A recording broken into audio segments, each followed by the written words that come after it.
Mũtongoria wa kĩama kĩa Wiper Kalonzo Musyoka marĩ na gĩcunjĩ kĩa atongoria a mwena wa mũng'ethanĩro meyumĩrĩtie kũmenereria itanya rĩa thirikari rĩa kwenda kũbagũra mũnini wa president Rigathi Gachagua.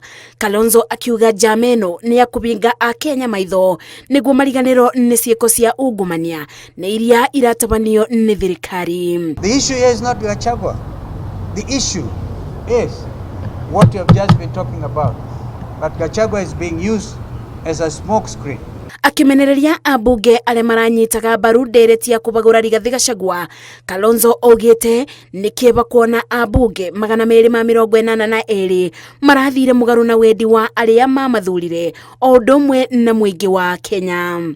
And it is clear that this was like a lynch mob. But there are 44 Kenyan leaders who stood firm and listened to the pulse and the aspirations of the Kenyan people.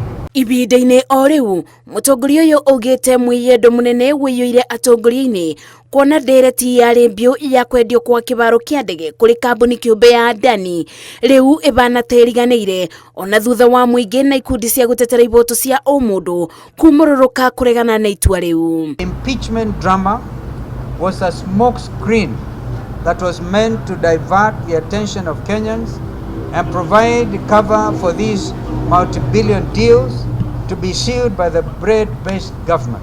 Gũkĩrĩ ũguo atongoria ya mugĩte mwabo wa mũng'ethanĩro ũkũthiĩ na mbere na kũruta thirikari mabĩtia na makĩria rĩrĩ ũrugarĩ wa kĩũteti wanjĩtie kwĩyũmba. Ngĩribotera Inooro TV, njĩtagwo Masi wa Ndia wa Mũrĩithi.